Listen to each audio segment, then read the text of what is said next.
It'll take way more than a weekly review to distill your senility, boys. But hey, A for effort. Hello. Hello. Hello. Hello. Hello. Hello. 10 minutes to review 1 week. Sounds workable. Here's Comic Book Man. Hey folks, Comic Book Man here. Welcome once again to my video outhouse. It's time for Week in Review. And this is the Week in Review for December the 8th, 2010. This is your look back at what happened during this past week.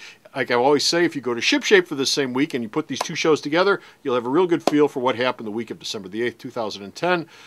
As always, we're going to start off with this week's shipping. And this week, from Marvel, who shipped a whole bunch of good stuff this week, we have, what do we got? Shadowland, #1. This is actually a one-shot.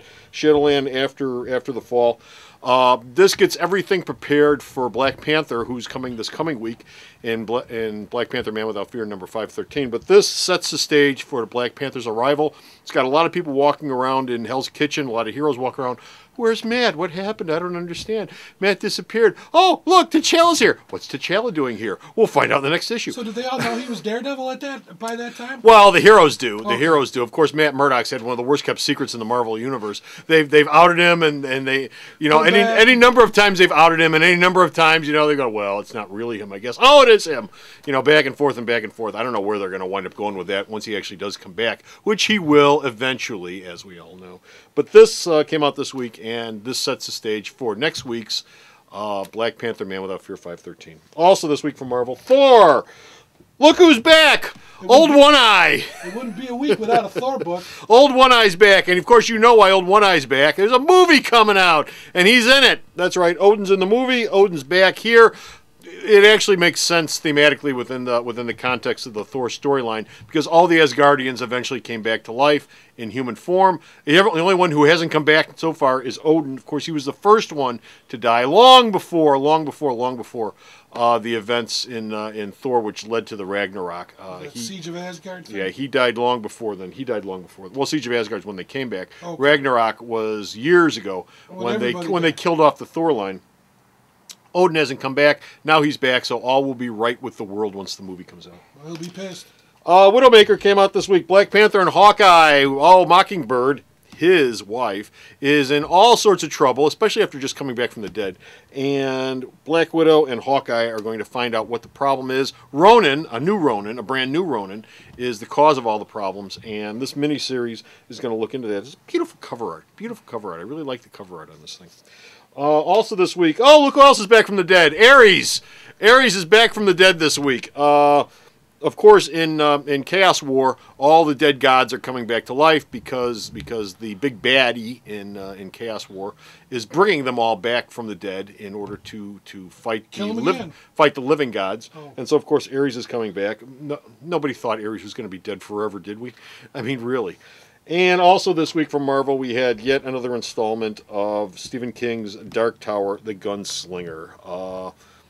And the interesting thing about this book is it came out huge out of the gates 4 years ago, I think now. And it has since trickled to a stream of readers who read this in The Stand. They're loyal readers. They come in every month looking for the book, and they also pick up the hardcovers too.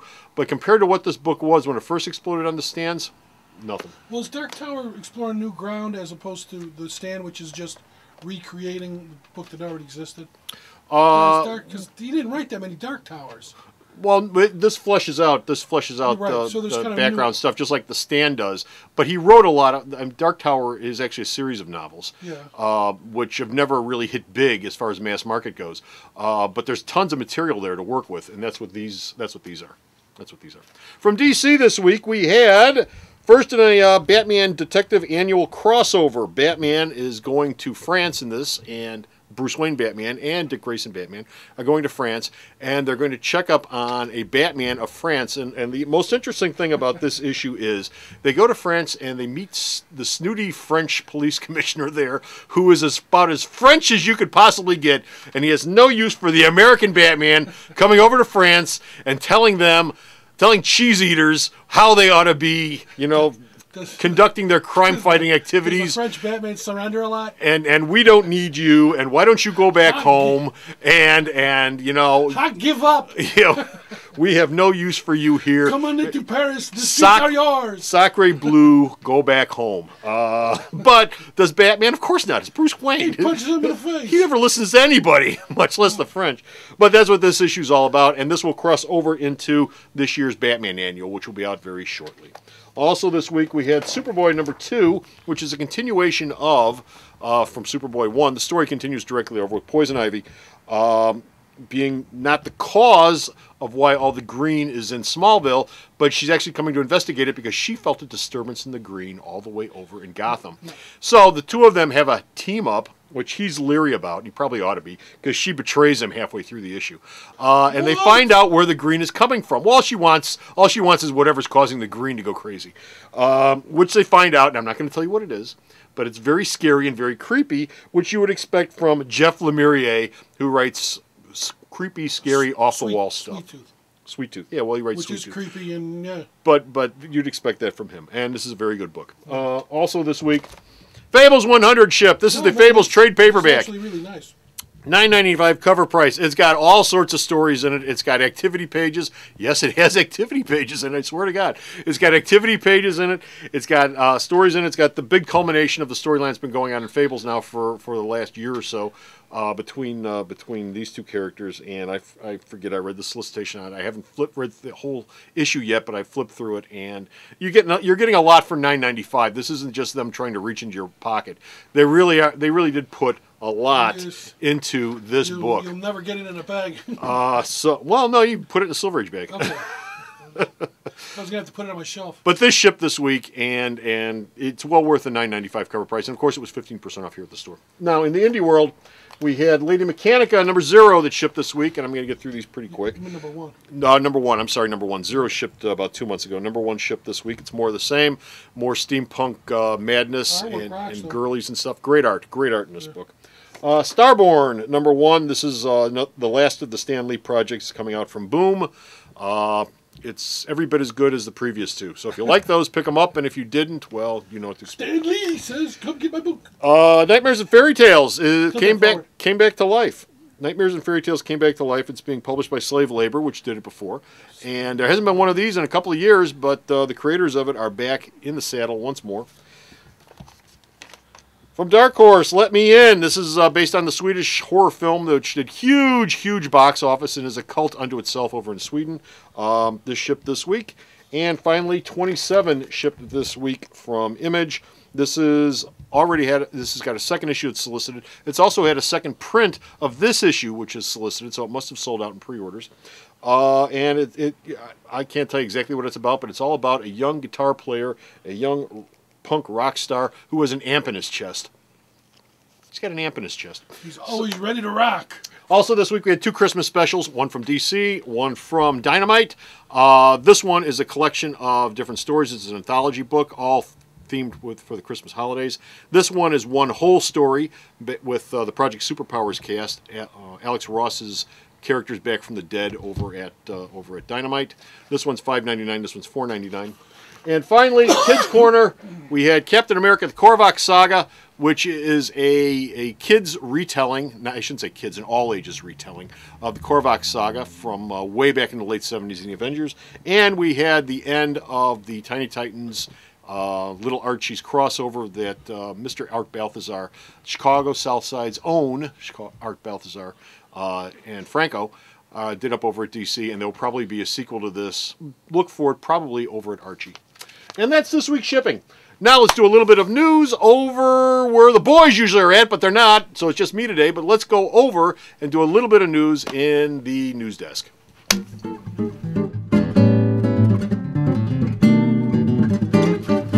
And we got a little bit of news, stuff that happened this week. Comic book wise, Kadosha Comics, which is a Japanese imprint, has taken over the American manga distribution of Del Rey's books. Now, Del Rey was distributing Dasha's books in the first place through Del Rey.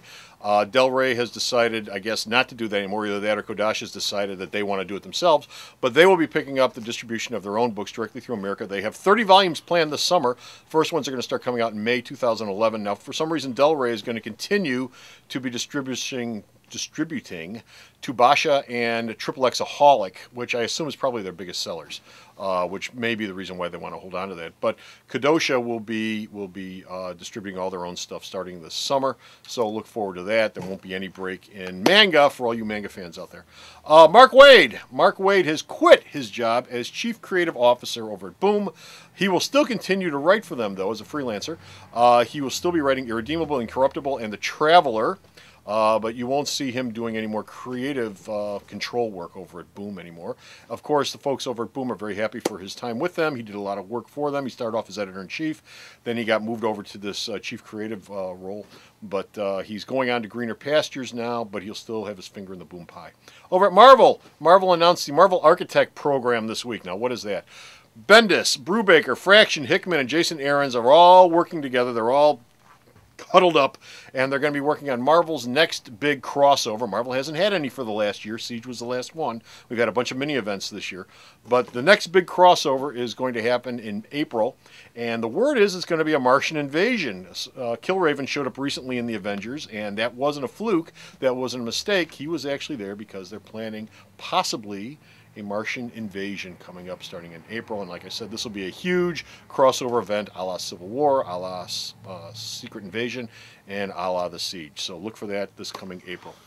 Media news. We've got a couple of stories. J.J. Abrams says there is no script ready yet for Star Trek II. Yes, they're talking about ideas. Yes, they're kicking around stuff that they want to do for it. As we've mentioned before in media news, you know, they've got 5 people that may or may not, 5 characters that may or may not be in the movie, which are from the past Star Trek canon, but there's no actual script ready yet. Mark Guggenheim, who is writing the Flash movie, has said this will be a Barry Allen film. No other Flashes, no Jay Garrick, no Wally West, no none of that. It'll be a Barry Allen film, front, top, and center, which makes all the sense in the world because the year-long TV series that came out from CBS was Barry Allen and only Barry Allen. And usually what happens with these characters is whatever your previous incarnation was, expect that to be carried through into a movie no matter how long ago it was.